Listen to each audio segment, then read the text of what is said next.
This is the fabulous Edge of Tomorrow special edition set released by Warner Brothers.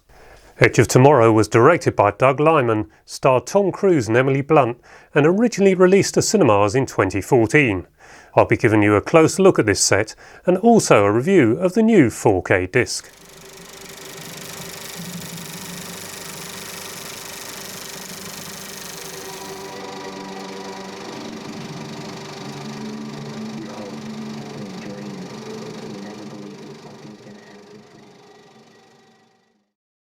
This is a beautiful pack which cost £39.99 on my recent visit to HMV, and I think that's just about right when you consider a steelbook on its own usually retails for around £29.99. The film runs for an hour and 53 minutes, but there are some extra featurettes, with the last one of these keeping me occupied for about 45 minutes I think, so plenty to look at if you really enjoy Edge of Tomorrow. It was shot in a combination of anamorphic 35mm and Super 35. Presumably the Super 35 was used for the shots where computer-generated imagery was added, which must have been a substantial percentage of the finished film.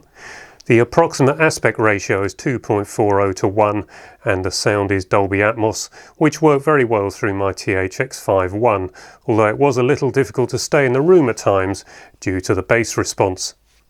The steelbook isn't the most artistic we've seen so far, but it is nice to have it and helps to give a premium impression. The movie is on both the 4K disc and the Blu-ray, but the extras are on the Blu-ray only.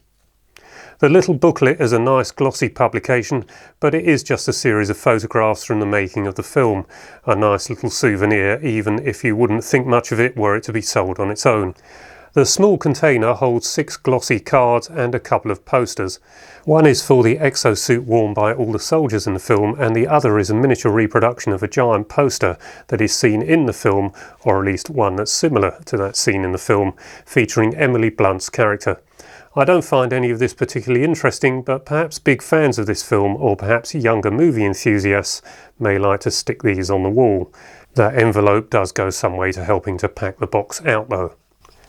The basic premise is yet another pesky alien invasion film with Tom Cruise in a Groundhog Day style role, living the same day over and over again, with Emily Blunt coming along in support. Bill Paxton is also there, presumably due to the blatant homage to the 1986 film Aliens, with a dropship and power load of suits warranted it, but we should really have also had Keanu Reeves for when the film goes full on Matrix towards the end. It had an estimated budget of $178 million, and it grossed at the worldwide box office $370 million, which apparently was a little disappointing at the time, but it has also taken almost $30 million in the USA alone on DVD and Blu-ray sales, with Blu-ray apparently outselling DVD by about 30%. I thought the first hour of Edge of Tomorrow was terrific, but perhaps not quite so good thereafter. I do fancy watching it again though, and that has surely got to be a good sign. When originally released, this 35mm film was issued to cinemas in 2K video, and I haven't been able to find any record of there being a new 4K transfer for this home movie release. Having said that, there is so much computer-generated animation in this one that a genuine 4K release would surely prove to be pointless, as CGI is usually compiled in 2K, and if so, this means the 35mm negative was downgraded where there was computer animation added right from the outset, but the film would have been shot on that basis. Image quality may not be brilliant overall, but it is very good, and far better than the Blu-ray, which looks lackluster by comparison, even though that disc is actually very good too.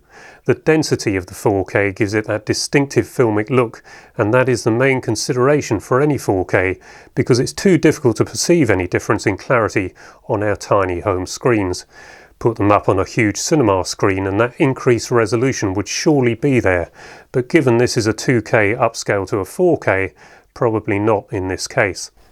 The picture may be a little too dark for a while towards the end, but it is difficult to tell. We used to get the occasional sequences on film that were a little too dark to see what was going on entirely, but I don't think that it spoils the enjoyment this time around.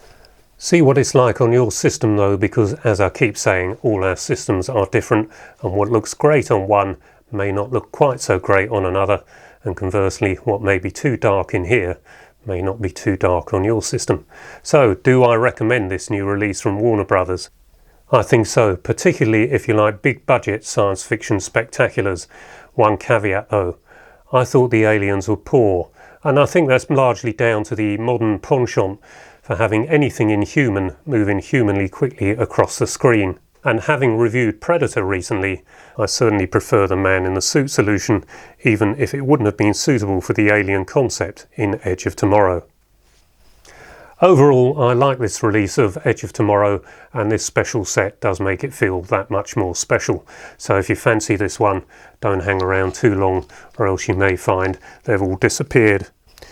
Now then, some comments on my channel that disappeared recently were all from James Siddle, so I don't know if YouTube has got it in for you, James, but you put comments on The Thing, Basic Instinct and Back to the Future.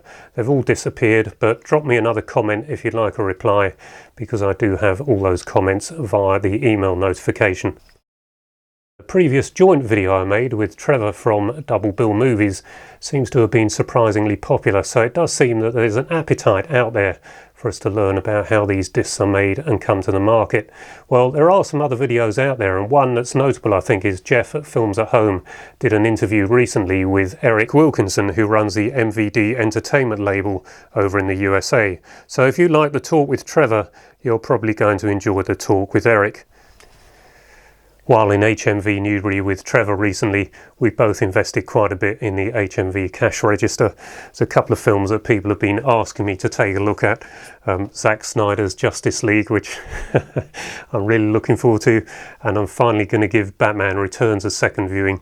Don't think I've seen that since the cinema outing, because I really didn't like it much, even though I still think Michael Keaton is the best ever Batman.